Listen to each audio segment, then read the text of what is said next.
लगभग 150 साल पहले जब पंजाब में पहली बार रेलवे लाइन बिछाई जा रही थी, तो इस काम में जुटे इंजीनियरों को अचानक हड़प्पा का पूरा स्थल मिल गया। इसके बाद 1920 में शुरुआती पुरातत्वविदों ने इस स्थल को ढूंढा और तब पता चला कि ये खंडहर उपमहाद्वीप के सबसे पुराने शहरों में से एक था, क्योंकि इस इलाके का नाम हड़प्पा था।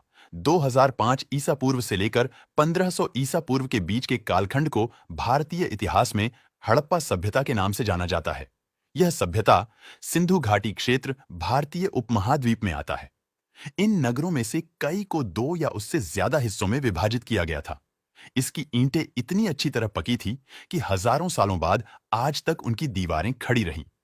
दीवार बनाने के लिए ईंटों की चनाई इस तरह करते थे जिससे कि दीवारें सालों साल मजबूत रहे। कुछ नगरों के नगर दुर्ग में कुछ खास इमारतें बनाई गई। तौर पर मोहनजोदड़ो में एक खास तालाब बनाया गया था जिसे पुरातत्व ने महान स्नानघर कहा था।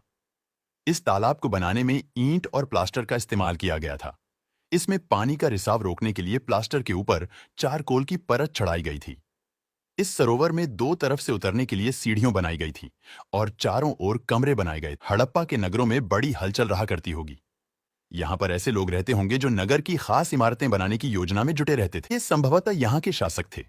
ये भी संभव है कि ये शासक लोगों को भेजकर दूर दूर बहुमूल्य पत्थर और अन्य उपयोगी चीजें मंगवाते थे।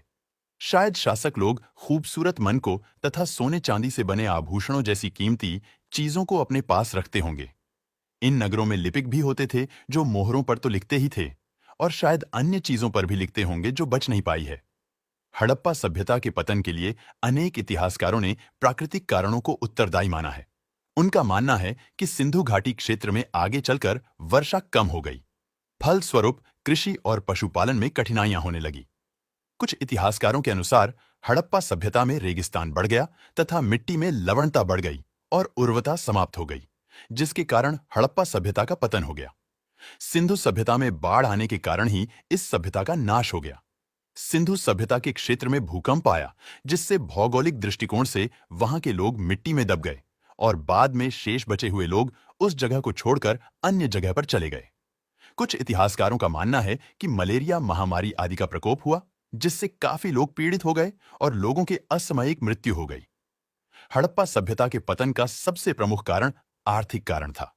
कृषि उत्पादन में कमी आई तथा उद्योग धंधों एवं व्यापार में भी गिरावट आई। हड़प्पा सभ्यता के अंतिम चरण में राजनीतिक एवं अन्य कारणों से विदेशी व्यापार समाप्त हो गया, जो सिंधु सभ्यता का मुख्य आधार था। हड़प्पा सभ्यता के अंतिम चरण आते आते प्रशासनिक संयंत्र ढीला और कमजोर पड़ गया एवं राज्य का अंत हो गया। प्राकृतिक साधनों पर जनसंख्या में वृद्धि के कारण दबाव बढ़ता जा रहा था। परिमाण स्वरूप आर्थिक स्थिति कमजोर पड़ती है और नगरों का पतन सुनिश्चित हो गया। इस प्रकार सिंधु घाटी सभ्यता के विनाश में विभिन्न कारणों का योगदान रहा। कोई एक कारण इस सभ्यता के लिए उत्तरदायी नहीं थी।